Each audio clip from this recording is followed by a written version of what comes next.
Happy playoff time, everybody, to you and yours, and welcome to another edition of Thinking Out Loud.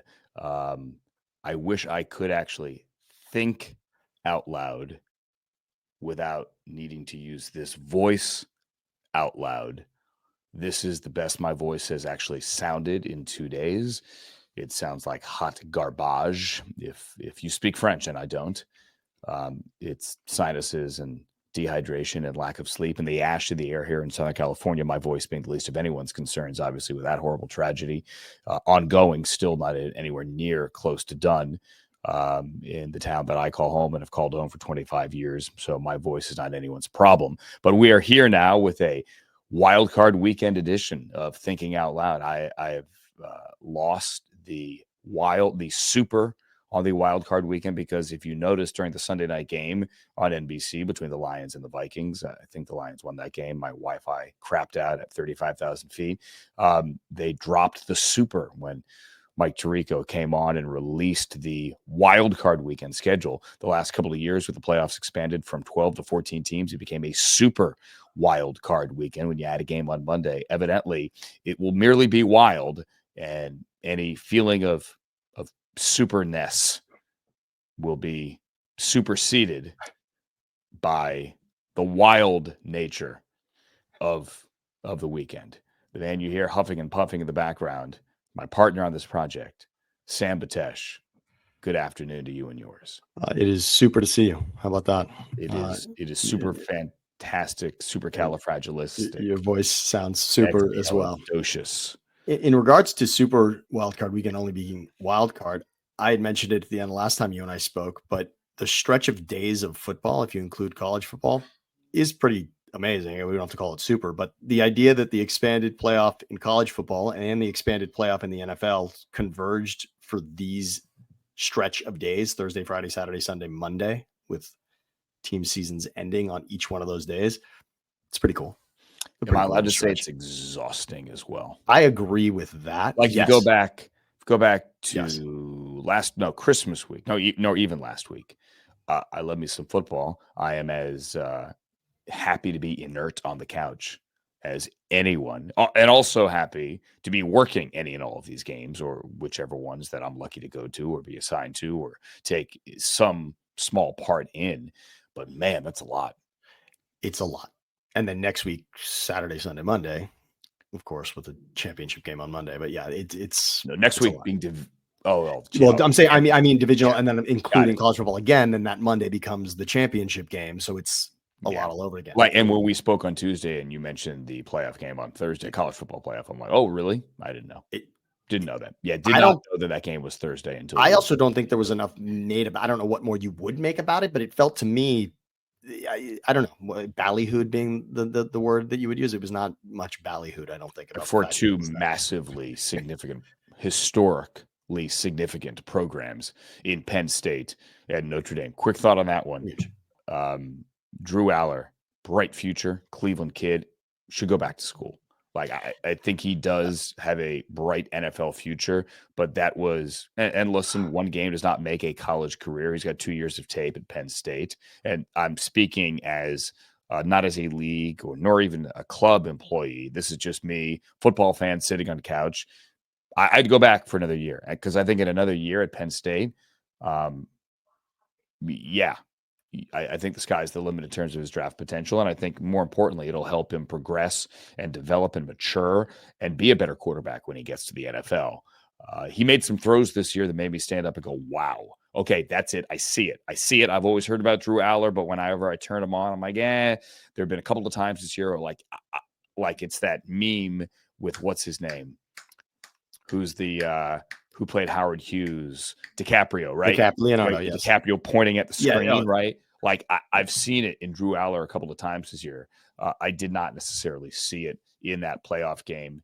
And as much as it would make the quarterback conversation that much more interesting with a blue chipper, and Aller, for the record, had already said he is staying in school, but many thought that Penn State goes on a run, he changes his mind. As much as you would make it that much more interesting, especially considering he's a Cleveland kid, Medina, Ohio's Drew Aller into the conversation, I think school. I'm all for getting a degree, even when most of America says a degree now is useless. Don't listen to those people. They're just angry. That last pass was tough, considering the play his defense had made to get the ball to Penn State at that point in the game. It was just rough to see that it ended that way. I was watching on my iPad while taking in the latest episode of Silo on the big screen. Some things are more important. Silo's fantastic. Yeah. I mean, truly fantastic. And everyone knew that Solo really wasn't who he said he was, right?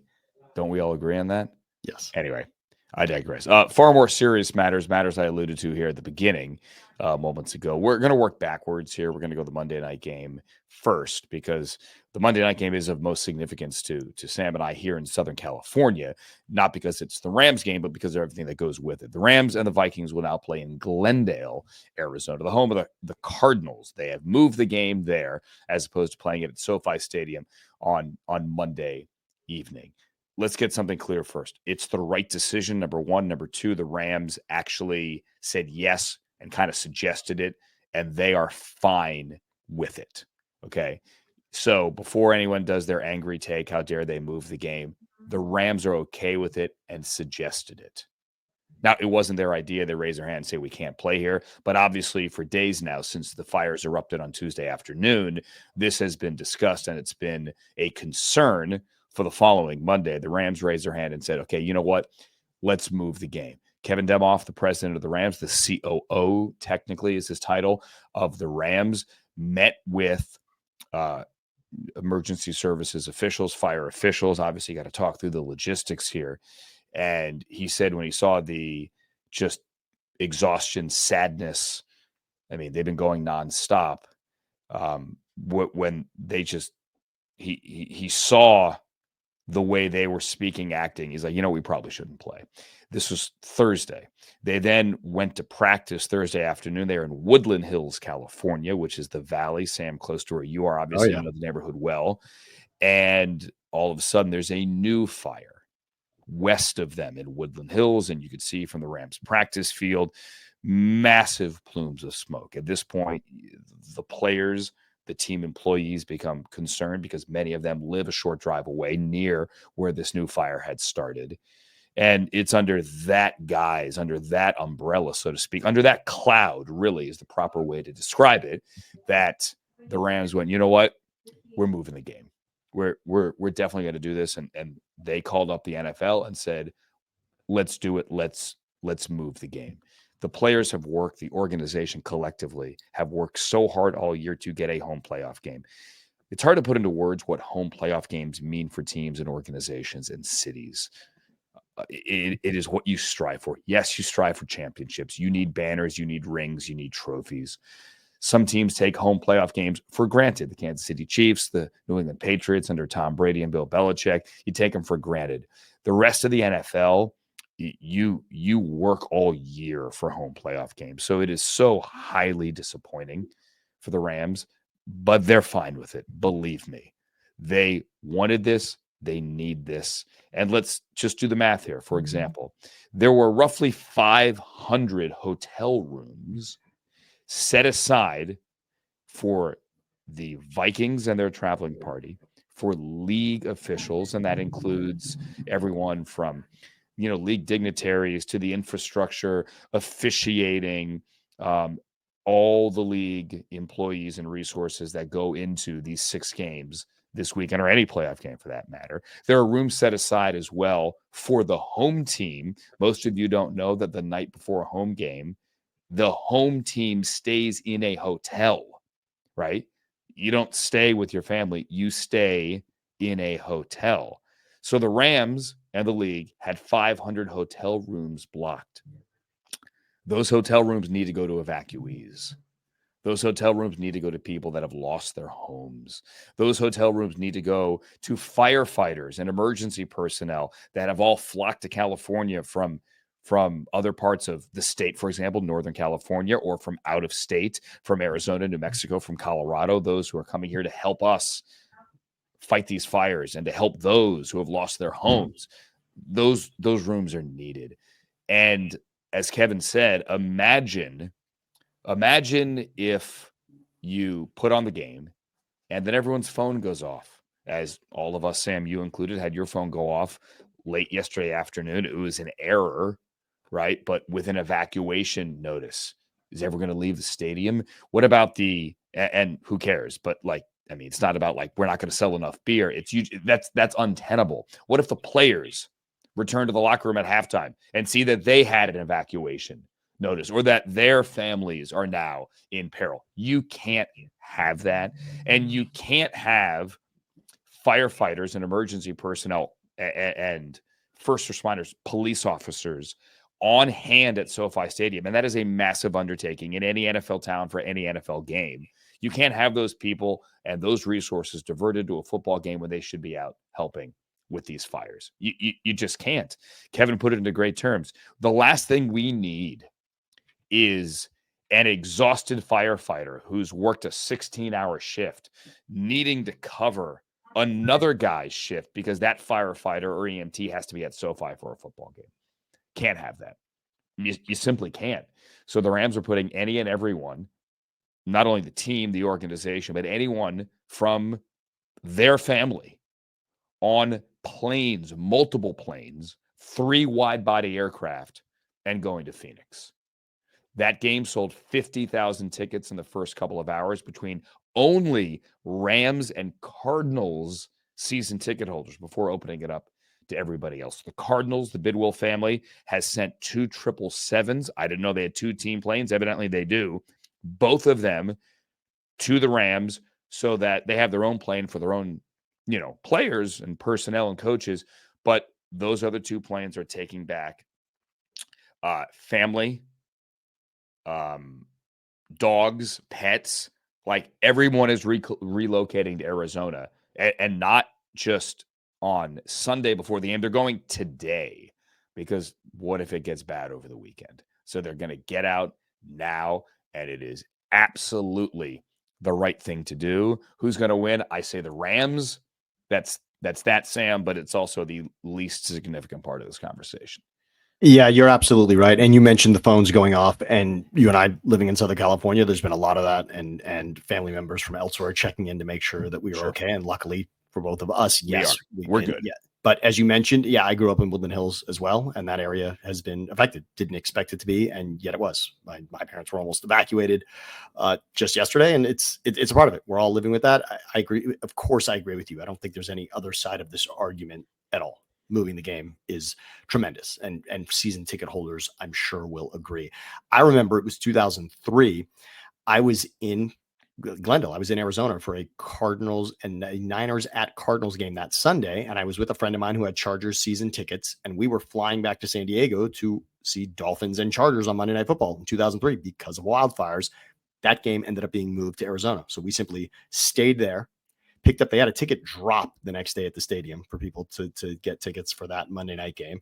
And it was great. It was a great venue. It turned out. I mean, it was a great call. I mean, the league makes very good calls in this situation. Love what you said about the Rams, that they were behind it.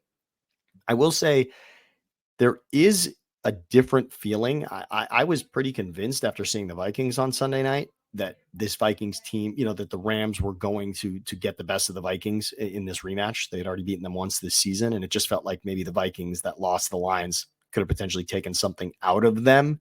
It was sort of that Sam Darnold, this could be too much for Sam Darnold. I think the Vikings return to form. This could be this is going to be a different week than it was going to be for the Rams, obviously. In other words, for Minnesota, this was always going to be a road game. It still is a road game. It feels like their week will be a little more simplified than the Rams, certainly. And for that, I think I'm flip-flopping, just as you said, in the least important part of this story. But it feels now, this sort of Vikings at Cardinals versus Rams game, which is what it's sort of become. Maybe, Minnesota, I could see Minnesota returning to form is all I'm saying. In other words, as much as I thought Sunday night might've been, this is, I feel like the Vikings proved who they were through the entirety of the season, and it's okay. The Lions being better than you. A lot of teams are on that list this season. A lot of teams are on the Lions are better than us list. And that's okay. If that ends up being the kryptonite for the Vikings, that's okay. And yes, the Rams did beat them once, but Vikings defense led the league in takeaways. I would say that. I would say that is my and not that home. I mean, you've said it many times. Home games for the Rams are not. The road team shows up a lot. Yeah, playoffs of course, are different. But the road team shows up a lot. Different. Road team shows up a lot, right? And the Vikings fans have shown up in years past when they've been here, not only here but at the Coliseum, most notably as well. That amazing game, Jared Goff, Kirk Cousins back in 2018. But I mean, the one big caveat for Rams playoff crowds has always been when it's the 49ers, whether it's an end of the season, regular season game, and we saw that during the Rams Super Bowl run in 21, or it is the NFC Championship game. Vikings fans traveling for a playoff game, I have no doubt there would have been a lot of fans there. I mean, look, it's a playoff game. Sure. The prices were not sky high in LA on the secondary market when the game was announced. I think it was, if not for the fires this weekend, that's a big if not for. I think those prices would have gone up as we got closer and closer, as undoubtedly the hype, takes over. Certainly throughout the weekend, I think as well. I also think the Rams, or as much as you love the primetime game, kind of hurt, at least on the secondary, take a markup on the fact that it was a Monday night game. If it were a Sunday afternoon game or Sunday evening game, Saturday evening game, it might have been a little bit different. I mean, that's neither here nor there. I'm fascinated to see what the crowd is like. And I think the big issue of the Rams is A, how healthy is Rob Havenstein, and B, Bo Limmer, a rookie center who has played admirably, even though he, shops. He wears, when I say t-shirt, and I mean, he looks like Bo Limmer is the talk about people that don't care what they look like. It's not like it's not like he looks like he slept under a bridge. Don't get me wrong, but it is a joke within the Rams organization, like what Bo Limmer shows up at on game day. Everyone's got their game day fits, and social's gonna take off, and we got the cameras outside. Bo Limmer may show up on game day. He'll get out of a pickup truck, and he is wearing flip flops. His dirty wear around the house that still have coffee stains on them, shorts that are way too long, down below your knees, like that one pair of shorts. You're like, I don't go out in these. Maybe if I have to make a run to the grocery store at 10 o'clock, I'll wear these. But these are my they're done shorts, right? He'll wear those shorts, flip-flops, and a t-shirt from training camp that says LMU 24 on it or something like that. It's great. So can Bo Limmer pick up what Brian Flores is throwing at him? I think that's a huge part of this game. And the Rams defense, the Bills game, of course, everyone remembers that shootout with the Rams and the Bills. And that was obviously defensively nobody's favorite game as a Rams fan. But since that game, the Rams defense really came alive at the end of the season. I mean, really, really showed up. A huge play against the Cardinals to essentially help them clinch the division. And I could see the Rams defense showing up, but yeah, I'll just say Minnesota for this in just what will be a stranger week than we thought it would be for the Rams. Very strange. And the Cardinals, the Rams have both been, the Cardinals, the Vikings have both been fantastic. The Wilf family made a 7-figure donation to relief efforts. The Cardinals obviously sent their planes, and they're lending their building as well. For those who ask why Glendale and not say Vegas, CES is wrapping up. I was there for a hot minute on Wednesday. There is a soccer match as well. I believe Messi coming to town. It is a shorter trip, and it is a trip that is far easier to drive if you're a Rams fan. Vegas would have been nice, but Arizona is the answer. And Arizona has kind of sort of been for years one of the key backup places for games on the West Coast. Detroit is often that place, or Indianapolis in back east, because it's a covered arena or covered stadium. And in case of snow, like in Buffalo, the Bills had to play in Detroit a couple of years ago. That's where they would go. Anyway, so that is that. I said working backwards first. The bad weather, also bad weather. Horrible way to say it. Take two, Andrew. The smoke, not the fires themselves, the smoke also affected the Chargers. Now, I can't speak because I don't know. I'm sure members of their organization were displaced, evacuated. I don't know when it comes to the Chargers, but I do know that they don't have an indoor facility, nor do the Rams for that matter. And the Chargers had to practice outdoors in horrible, horrible air quality as well. So that is how they have been affected. They're going to Houston playing indoors, Chargers and Texans. The Texans in the Saturday leadoff spot for a wild card weekend is a tradition truly unlike any other. There are some traditions in sports. There are American traditions like the Swallows returning to San Juan Capistrano to steal one from our old friend Tony Bruno, death, taxes, all those other things. There are traditions. And then there is the tradition of the Houston Texans in the first playoff TV slot of Wild Card Weekend, much like they were last year, much like they are every year in years past. Now, Texans fans should push back on that notion. Push back to me. I'm only being mildly snarky. Push back to anyone who wants to take a shot at you. Oh, you're in the first window again. Guess what? We're in the playoffs, sucker. So I don't care what time if I'm a Texans fan. You put my game. We have a game this weekend. There are 18 teams at home. There are 14 teams that are playing this weekend. We are happy to play, if I'm a Texans fan, in any window whatsoever on Wild Card Weekend, whether it be super or otherwise. This is also the first time that Justin Herbert has faced CJ Stroud. If you're into quarterback head to heads. The Texans won a game last year. They beat the Browns. They then went to Baltimore and lost to the Ravens, who then subsequently obviously lost to the Chiefs in the AFC Championship game. Honestly, these two teams are not that good. They're not. The Texans have been able to run the ball this year with Joe Mixon. They were not able to run the ball last year. Obviously, that is a major issue. They fixed that issue. The Chargers say they want to run the ball. In reality, they really don't run the ball very well. They don't.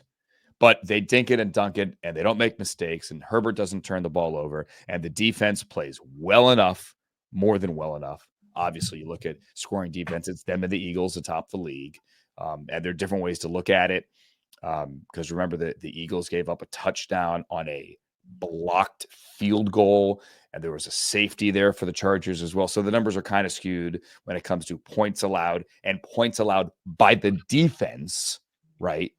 Because you could go through some of those numbers and take some points off the board. But the Chargers are the number one scoring defense in the NFL, and defense travels in the postseason. I'm just not convinced the Chargers have enough weapons here. And while everyone says don't bet against Harbaugh, first of all, I'm not betting, but I'm going to go home team here because it is simply hard to win on the road, even in super wildcard weekend. This one is, I often look wildcard weekend. Once it becomes championship weekend, often I'll look back and say, wow, what were those wildcard games that neither team is here anymore, right? And you kind of look like, not that it was an irrelevant game, but as you were saying, it's hard to wrap your head around seeing either of these teams in the Super Bowl, right? Could you really picture either of these teams representing the AFC in the Super Bowl? Feels unlikely, as you said. Harbaugh, just for fun, he won the title with Michigan in Houston just a year ago. So this will be nice for him to be back in Houston. That's a pretty good memory for him, obviously. That number one scoring defense thing feels real for what we've seen over the course of the season for the Chargers. And it just seems that Harbaugh is checking off things that prior administrations would not let happen. And of course, the last time the Chargers were here, we both remember 27-0 up on Jacksonville and losing that game. Herbert in his one playoff game to lose that game was obviously just unfathomable at halftime, but it happened. And this feels like Harbaugh saying, all right, here's another, this will be just another piece of the chapter of year one for Harbaugh. I see this as a Chargers victory and something about the Tank Dell, that loss, that Texans Chiefs game where Dell was lost and Houston was so emotional. It just felt, and it's hard to say. I mean, it's such a moment. They all came together, but something about that Texans team just hasn't felt right since. Something, I mean, obviously you're losing a tremendous player, but outside of it, even emotionally, even within that game, there's just, I'll just say Chargers for that. Simply there. That's it. All right. It is in the early window again. And Texans fans, don't forget, Anyone says something snarky about your team, push back. It doesn't matter. You're in the playoffs and the other guys are not. As any coach will tell you, we'll play anywhere, anytime. You just tell us when, and we will be there. The late game, and by the way, the early game is on CBS, the Chargers game. The late game, which is the Steelers and the Ravens in Baltimore, right? The 6 seed visiting the 3 seed. Third time they've met this year. They split in the regular season. Will be on Amazon, on Prime Video, right? The same place you watch your Thursday night football the last couple of years. I'm just going to get out ahead of this right now. Don't be man on lawn screaming at cars here about a playoff game, streaming only. You don't complain on your average Thursday. Don't complain Saturday evening. There are certain people out there in the media criticism world that are going to scream and yell, right? Even good friend Chris Russo, not that good of a friend, but, I love the guy. He may scream and yell. I don't want to find it. Get over it, people. Everybody, get over it. It's streaming. There was a game last year, playoffs, streaming on Peacock. We survived. It was a good broadcast. It was a great broadcast. This will be the same. Okay? Steelers and Ravens. I saw the Ravens last week.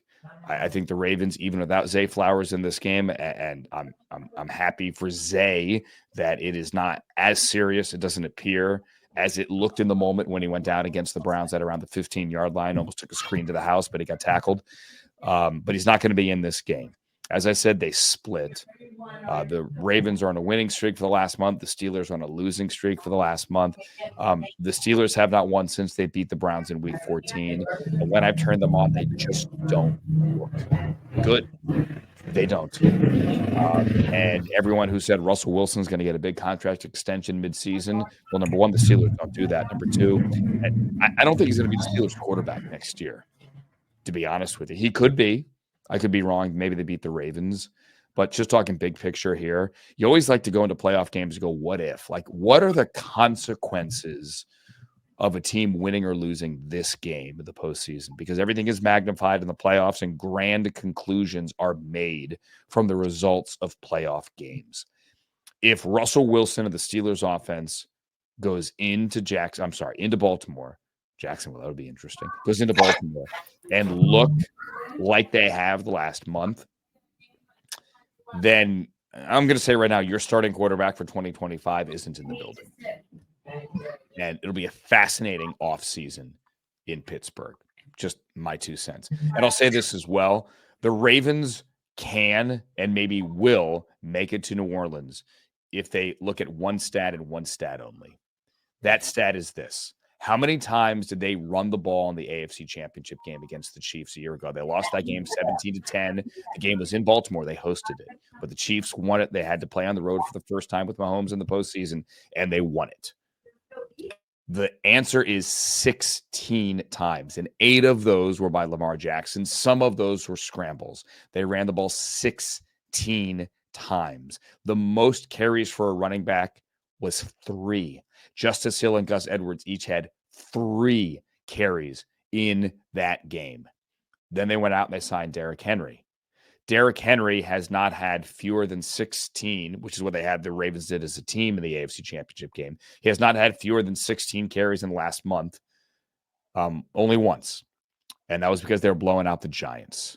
Okay. He's had 20, 27, 24, 19, 24. Those are his carries in the last 6 weeks. If they run Derrick Henry, if they dedicate themselves to running the football, they will beat the Pittsburgh Steelers and they will get to the AFC Championship game. I firmly believe that because they are, Sam, and I've seen these two teams twice each this year. They are the better team. It's funny that you say AFC Championship. I was just looking at the bracket and running through the scenarios. And yes, if Baltimore wins this game, they would go to Buffalo. And they did play earlier this season. The Ravens and the Bills. No, you're right. Buffalo, it depends. Buffalo wins. They're the 3 seed. Correct. Buffalo would need to win, obviously. But if you look ahead, that's what it would take for the Ravens to get to the AFC Championship again, is likely a matchup with Buffalo. We're going to get there with the Broncos and Bills. But I don't know what I could say that would convince me here of Pittsburgh looking different that they have. Every opponent that's stacked up, and admittedly, the end of the Steelers' season from a scheduling standpoint was a brutal stretch. It was going to be hard, and Cincinnati had everything to play for in this final game. But you're talking Eagles and Chiefs and Ravens and Bengals. This was going to be a rough stretch no matter what. But within that streak, you're right. What has been there to say, hang your hat on it? This Steelers team looks like they're going to win this game. And just one other thought, a guy you know well in looking at the AFC North the way that you have, George Pickens.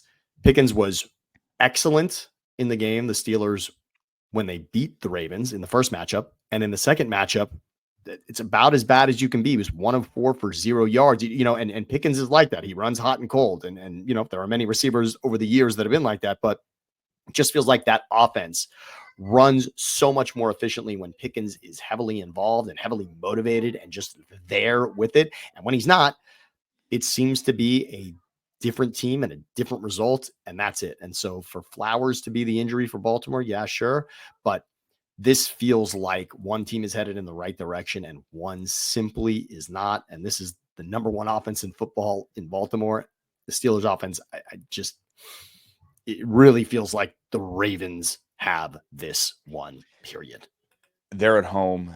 As I said before, I don't know what the weather is, but it was long. I'll look up the weather right now. This is me live Googling weather. Well, while you look that up, by the way, I just wanted to say one other thing about it being in Baltimore. These two teams have played in the playoffs. I've just read this 5 times prior to this. None of them have been in Baltimore until now. And here's interesting. Harbaugh and Tomlin have met in the playoffs with these two teams 4 times. Yet it hasn't happened in a decade, which really just goes to show how tremendous they are. They're the longest tenured head coaches. So it's pretty cool there. The Baltimore, Washington area, tomorrow high of 34, low of 25, 80% chance of snow. Don't know if that snows in the morning or at night, but look, both teams can deal with the snow. It's okay. Both teams can deal with the cold. It was bitterly cold in both Baltimore and in Pittsburgh last week. It was kind of the same weather. Those games were played back to back on Saturday. So, I mean, that's not going to really change things that much. Just dress warmly. The Ravens are the better team. And Mike Tomlin is not getting fired, friends. Okay. I know there's some in Pittsburgh that are always going to remind you that, hey, he talks a big game. He's great on TV. They always make the playoffs. They never a losing record, but they don't win anything. The Browns, yes, the team I work for, I fully know what I'm saying here. The Browns have won a playoff game more recently than the Pittsburgh Steelers. TJ Watt's never won a playoff game. Okay. Now, it's 53-man roster, 48 on game day. It's not all on TJ Watt. It's not a TJ Watt slam. Please don't cut this up and somebody misinterpret this. But the Steelers haven't had a winning history of late in the postseason. It's going to be interesting to see the reaction there if and when I think the Ravens do win this game. Okay, so those are the games on Saturday. There are 2 on Saturday. There are 3 on Sunday, and then we already got to the Monday game. The early game on Sunday, Denver at Buffalo. Listen, I just think these are 2 mismatched teams. 7 seeds don't win games since they expanded the playoffs. There's only been one example of a 7 seed winning a game. That was last year. The Packers went into Dallas and destroyed the Cowboys and set them backwards for at least a year. So I don't see Denver doing that, although I am impressed by Bo Nix as much as he dinked and dunked early in the season. Those 2 throws he made late in week 17 on the road in an eventual loss in Cincinnati, those deep balls, fantastic. So the kid can sling it and they have a bright future. The Bills' record against playoff teams is a bit concerning, and it isn't just their record, but it's about how many points they give up. They're 2-3 against playoff teams. Ravens, Texans, Chiefs, Rams, Lions are the 5 that they faced. They're giving up 33 points a game in those 5 games against teams that made the postseason. 33. That number gets cut in half. It's 16 something against non-playoff teams. And against non-playoff teams, they're 11-1. So you get 2 different Buffalo teams when it comes to the level of competition. But they're at home. I can't see the Buffalo Bills losing this game. I'm not just going on seeding. People are going to say, oh, Andrew, you're picking chalk in all these games. Buffalo's the better team. They're simply the better team, and they are at home. And Josh Allen ain't going out in the first round, Sam. He just isn't. And it comes down to this. There's really two different factions against this. Josh Allen is the least sacked quarterback in the league this season, and Denver leads the league defensively in sacks in getting the quarterback to the ground. So that'll be interesting to watch. If Denver were to pull the upset, it would likely be on the back of that. But you just don't see Josh Allen, for many reasons, getting sacked often. Number one, the offensive line has played well. But number two, as you well know, he's not an easy guy to bring down. Forget about how big he is. He's also elusive. This is not an easy guy to get to the ground. And if that is Denver's strength defensively, yes. And I'll say, to echo what you said about Bo Nix, maybe the third best completion of the season when you consider what was happening in the game at that time, considering what the situation was, considering Please it was just fourth don't give me down, catch no time. probability. Please don't. No, forget about that. I mean, I don't think there was a lot there, and that was a well-covered Mims that completed that pass. But to throw that ball under duress off your back foot in that situation with zeros on the clock to a completion to tie a game, and potentially, I think Peyton has now said he wishes that he went for two, obviously considering the result. But wow, what a throw, what a result for Bo Nix. But I'm going to wrap it here and just simply say what you did. Buffalo's a better team. I mean, Buffalo has not lost a wild card game with Josh Allen to this point. That means nothing. It's obviously the opponent. But to what you said about considering the opponent, Denver does not feel the next round. Yes, the Bills are going to have some explaining to do, but it feels like Denver is an opponent they can handle. Now, the flip side of that is the Eagles don't win wild card games with Jalen Hurts. I'm kidding. Packers, Eagles. It's a rematch from Brazil, amazingly, except you are allowed to use X at the stadium, unlike in Brazil when you couldn't. And reporters had to send back carrier pigeons to the United States to tweet about the game. And while we're at it, why do NFL reporters, and they are my friends, and I guess in many degrees I am one of them, right? In some sense, of course I am.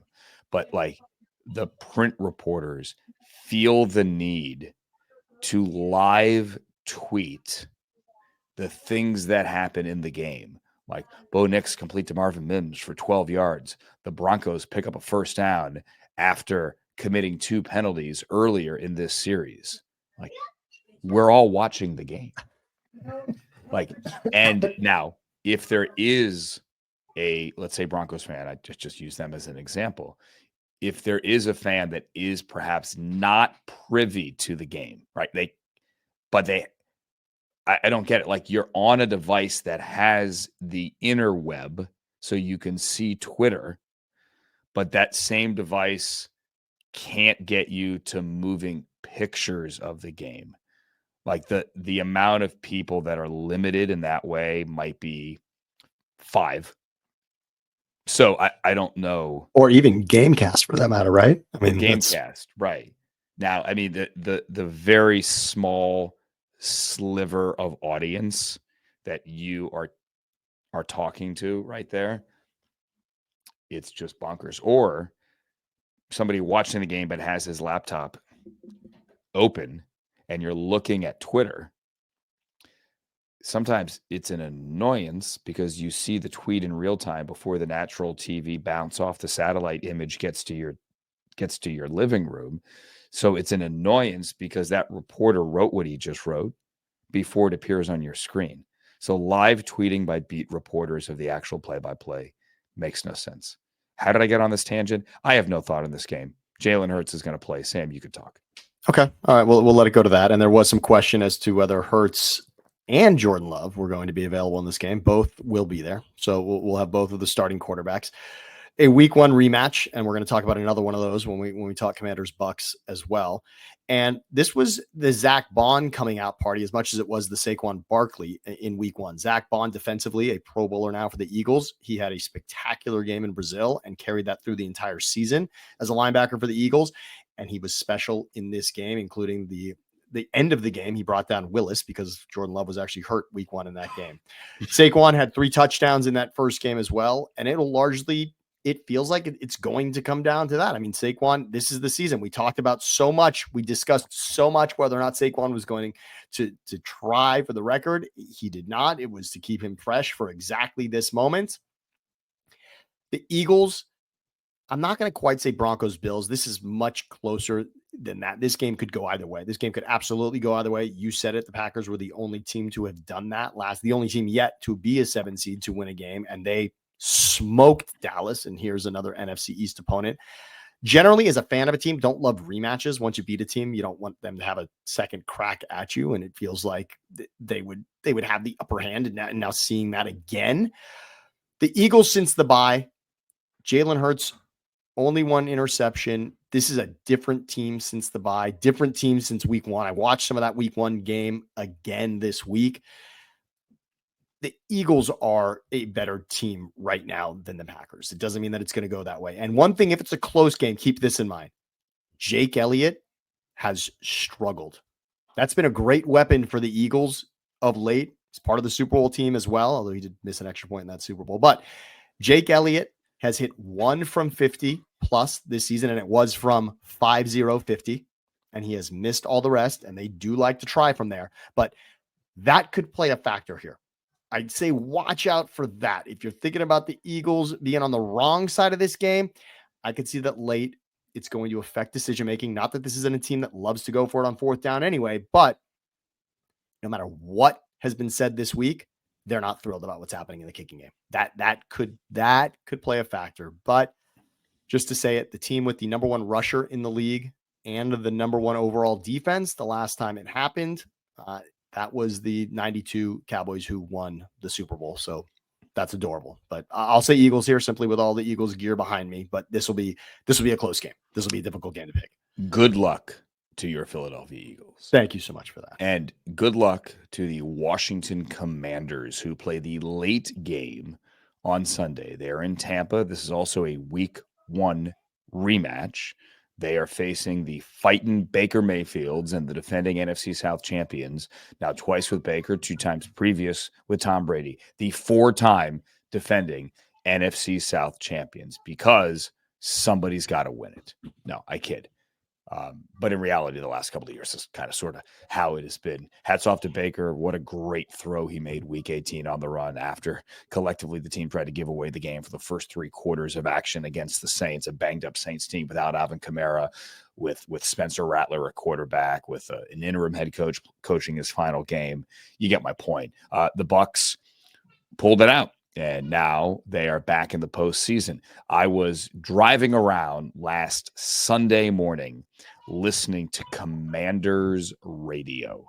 I was back at home. I grew up there, and I'm running some errands, and I heard, don't remember who said it, doesn't matter, but heard somebody say, and they kind of preface it by saying, listen, after we get out to a big lead today, right, remember week 18, against the Cowboys, after we get out to big lead today and they take everyone out there, now then it's time to focus on the playoffs. And let's say it's the Buccaneers, right? There's no way Jaden's going down to Florida and losing this game.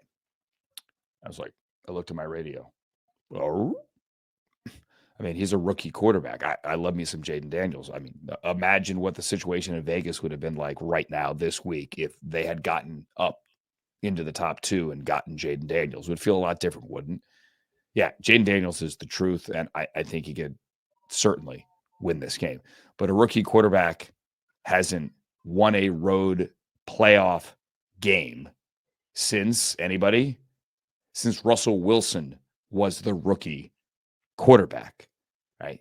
It's been a while. That was 2012. Coincidentally, it was on the road at Washington against another rookie quarterback named Bob, who hurt his knee in that game. And the rest is kind of sort of history, but he did a good job on the Netflix coverage on Christmas Day.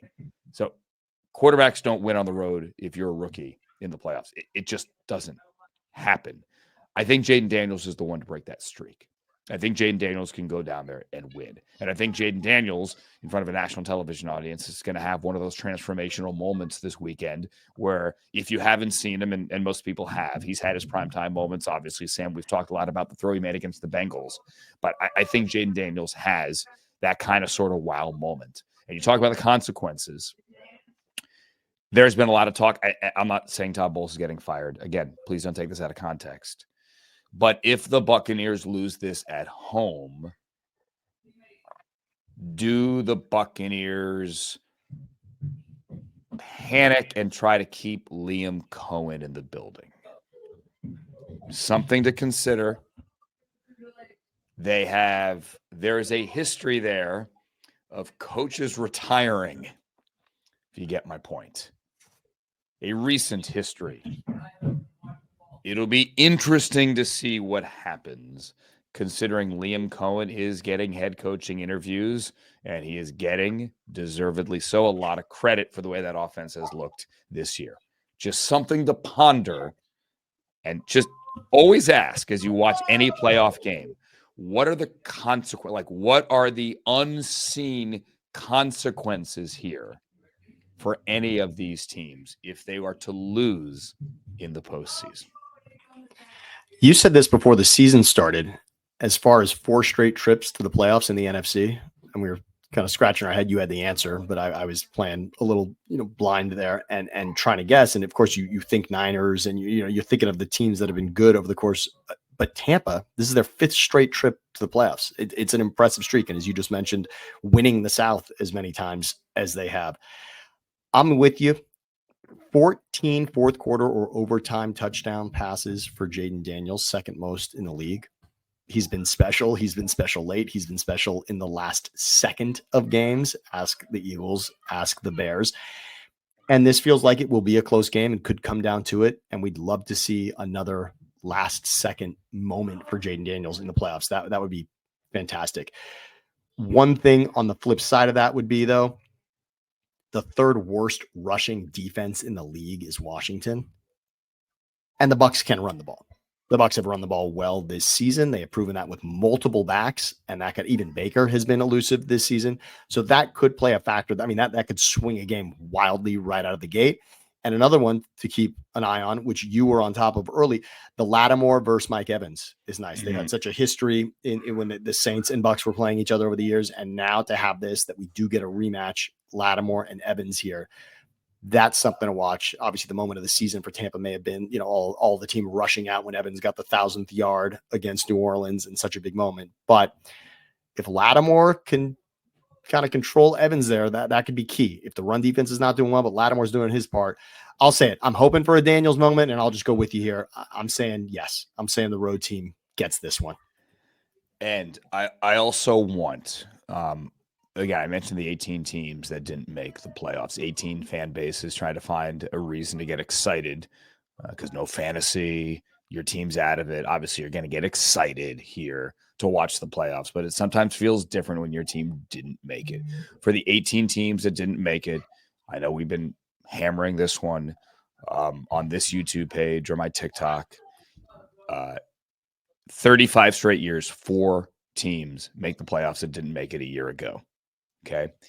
The Washington Commanders and the Denver Broncos are great examples of teams that found a way to flip it and to get it right. Now, Denver had a lot of good defensive pieces in place. Okay. What the Commanders did is they got the quarterback right. They brought in a lot of veterans, Frankie Louvu and Bobby Wagner, and they made the trade for Lattimore, although he's barely played since they got him. Austin Eckler, right? They brought in these veterans, and they got the quarterback right. Now, it was a different way than what Denver did, but they got the quarterback right. It can happen for your team that isn't playing this weekend as well.